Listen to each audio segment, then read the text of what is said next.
Desde que o espinossauro esmagou o pescoço do T-Rex em Jurassic Park 3, a franquia Jurássica nos presenteou com batalhas épicas entre esses gigantes. Mas a saga não parou por aí. Ao longo dos filmes, entre tantos dinossauros e monstros geneticamente modificados, surge uma pergunta inevitável: quem realmente reinaria absoluto em uma luta sem regras? Hoje vou ranquear os megaterópodes mais poderosos da franquia Jurássica, desde os clássicos icônicos até o híbrido assassino que desafia a própria natureza. Prepare-se porque esse ranking vai gerar polêmica, então vamos nessa.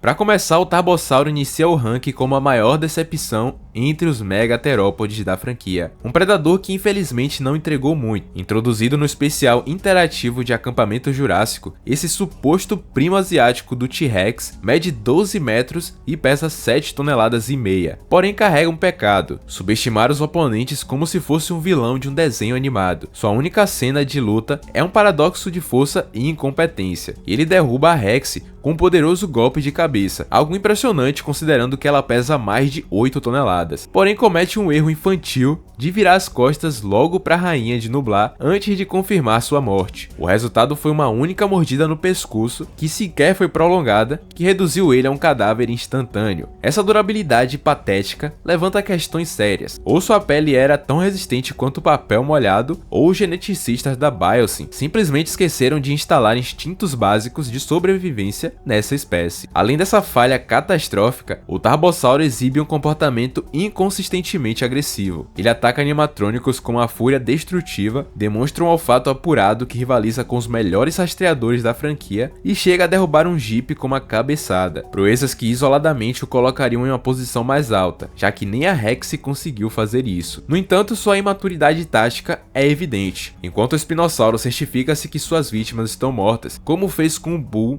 em Jurassic Park 3, e o Giganotossauro verifica se a Rex estava incapacitada antes de prosseguir. Esse Tarbossauro parece aquelas pessoas que pulam as cutscenes dos jogos. Alguns teorizam que se tratava de um indivíduo jovem, por isso sua agilidade comparável à da Rex em seus anos de glória. Porém, mesmo assim, sua negligência fatal o coloca em último lugar. Em um universo repleto de predadores astutos e resilientes, o Tarbossauro é lembrado como a promessa não cumprida. Um dinossauro com características de elite, porém uma mentalidade de amador. O quarto lugar fica com os tiranossauros da franquia, que são como aqueles veteranos de guerra que já viram de tudo. Às vezes são heróis invencíveis, outras vezes são pateticamente derrotados, mas sempre imprevisíveis. Rex, Buck, Doe, Bull e Amber formam um quinteto de desajustes pré-históricos que alternam entre momentos de glória e falhas inexplicáveis. Rex, a rainha de Nublar, é o melhor exemplo dessa dualidade. Ela sobreviveu a uma explosão vulcânica, foi machucada repetidamente pela Indominus, teve a cabeça pisoteada pelo Giganotossauro e ainda assim se levantou para lutar outra vez. Mas também não consegue correr mais que um humano comum e frequentemente precisa de ajuda para vencer lutas no mano a mano. Seu legado é muito variável. No livro original de Jurassic Park, ela nada rápido o suficiente para alcançar um barco em fuga e levanta um Jeep como se fosse um brinquedo, proezas que o filme cortou por limitações orçamentárias da época, porém solidificam sua lenda. Buck e Doe mostram que a inteligência pode ser mais perigosa que a força bruta. Eles empurraram um trailer de um penhasco por pura vingança e depois Buck não apenas destruiu uma cidade, mas fez isso com tática e malícia. Não poupou humanos para resgatar seu filhote e ainda deu uma aula de caça para ele. Esses são comportamentos que revelam uma profundidade psicológica ausente em outros dinossauros da franquia. O Bull de Jurassic Park 3, frequentemente subestimado, merece mais respeito. Suas cabeçadas deixaram o espinossauro desorientado e cambaleante, algo que nenhum outro dinossauro conseguiu antes de ser surpreendido por uma mordida letal. Já o Amber, mesmo que não tenha mostrado muitos feitos, é de longe o maior tiranossauro da franquia, porém demonstrou dificuldade para destruir o bote inflável da família e praticamente fez o marketing dele. O problema comum de todos é a inconsistência narrativa. Eles podem derrubar outros gigantes ou destruir cidades, mas também perdem feio quando o roteiro exige. São os coringas do universo jurássico, imprevisíveis, dramáticos e eternamente icônicos, mas não confiáveis o suficiente para o topo do ranking.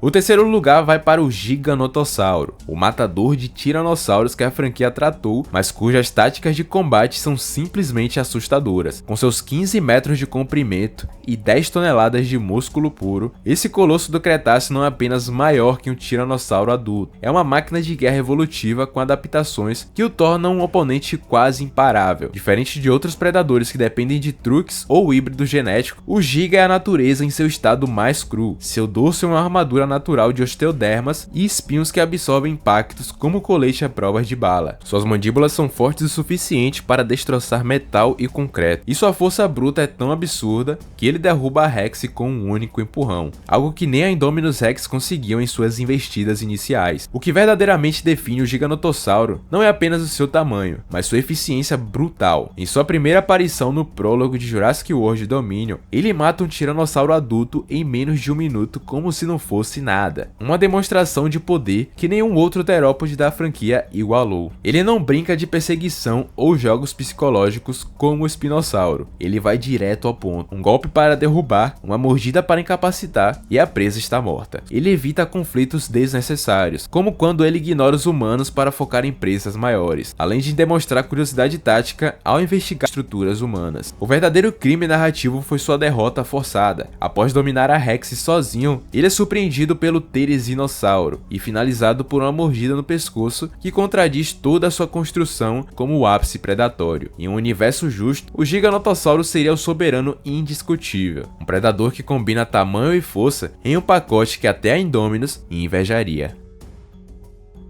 A segunda posição vai para ele, o Espinossauro. Amado por muitos fãs, esse dinossauro é mais que um simples predador. É uma arma biológica traumatizada, cuja existência é um testemunho dos horrores da engenharia genética sem um pingo de ética. Criado como experimento ilegal por Henry Wu em instalações secretas da InGen, esse colosso de 16 metros e 10 toneladas passou por seus primeiros anos em cativeiro sofrendo intervenções cruéis, extrações diárias de DNA, testes de estimulação neural e isolamento prolongado que moldaram não um animal, mas sim uma entidade de pura vingança. Sua fuga, rompendo contenções reforçadas, ainda como um subadulto, foi apenas o primeiro ato de vários que ecoaria por toda a Ilha Sorna. O que diferencia o Espinossauro dos outros não é o seu tamanho, mas sim sua psicologia distorcida. Parece que ele não caça para comer, mas sim para matar. Em Jurassic Park 3, ele gasta mais energia perseguindo humanos do que recuperaria ao devorá-los, um comportamento que diz o oposto de seu instinto e entra na prateleira do puro ódio. Sua lista de feitos é tão absurda quanto trágica. Primeiro, ele destruiu um avião subindo o voo só da hélice encostar nele, derrubou uma cerca de aço reforçado como se não fosse nada, quebrou o pescoço de um T-Rex adulto com facilidade e sobreviveu à queda de canyons, controle mental e desertos inóspitos. Além disso, sua técnica de combate é muito forte. Ele usa as garras dianteiras como facas para tomar vantagem e evita confrontos diretos onde seu focinho mais frágil poderia ser um alvo. Em acampamento jurássico, ele atinge o seu ápice, mesmo desnutrido após meses no bioma desértico e controlado por chips neurais, luta contra 2 tiranossauros simultaneamente e quase vence, suportando o peso de 10 toneladas rolando sobre sua vela dorsal sem fraturas. O que é meio contraditório, já que a vela, teoricamente, é vulnerável e aguenta impactos que ossos convencionais não suportariam. Até o seu fim é simbólico, desaparece na floresta após ser derrotado, não por inferioridade, mas por exaustão de tantas batalhas contra humanos e dinossauros. Antes de ir para o próximo dinossauro, eu poderia colocar o Espinossauro de Jurassic World Recomeço nessa lista. Porém, assim como o Ember, eles não apresentaram muitos feitos no filme, então nesse vídeo ele não será ranqueado. Por fim, no topo absoluto da cadeia alimentar genética, não podia ser outro. Está a Indominus Rex, não um dinossauro, mas uma obra-prima da arrogância humana que transcende qualquer predador natural que já pisou na Terra. Criada a partir de uma mistura genética que inclui Tiranossauro Rex, Velociraptor, Carnotauro, entre outros, e até DNA de animais atuais como sapos e lulas. Essa criatura de 15 metros e 10 toneladas é o pesadelo definitivo. Inteligência estratégica, força bruta de um tiranossauro, camuflagem termodinâmica de um anfíbio e a crueldade que só a engenharia humana poderia conceber. Diferente de outros híbridos que são meras combinações combinações físicas. Cada característica da Indominus foi meticulosamente selecionada, não para criar um animal, mas sim uma arma biológica autônoma. Seu comportamento prova isso. Ela não caça para se alimentar, mas sim por esporte, como quando ela matou um grupo de apatossauros sem devorá-los, e demonstra uma consciência quase humana ao arrancar seu próprio rastreador e usar a camuflagem para emboscar a equipe de resgate. Sua lista de capacidades parece roteiro de ficção científica. Como acabei de mencionar, a camuflagem ativa que a torna quase invisível em qualquer ambiente, inteligência social para manipular velociraptors e virá-los contra os humanos, força suficiente para esmagar girosferas com a mandíbula e resistência que a faz sobreviver a tiros, mordidas e explosões.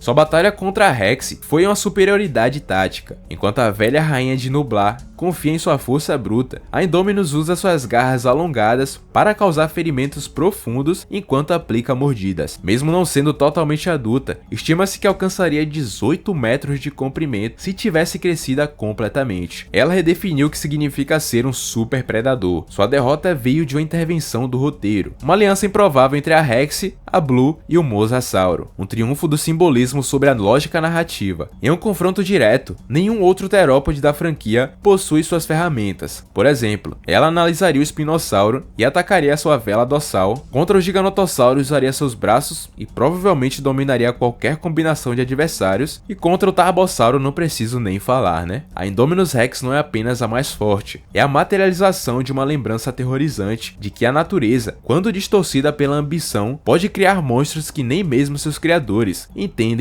completamente. Enquanto os puristas torcem pelo Tiranossauro e os fãs de vilões adoram o Espinossauro, a realidade é que a Indominus Rex é a criatura mais mortal já criada pela Engine. Uma máquina de matar com força bruta, inteligência estratégica e todas as armas possíveis da evolução. Mas e aí, concordam com esse ranking? O Espinossauro deveria estar no topo? O Giga foi subestimado? Comentem aqui embaixo. E não se esqueça de se inscrever e deixar o like, assim você me ajuda demais. Um abraço e até a próxima.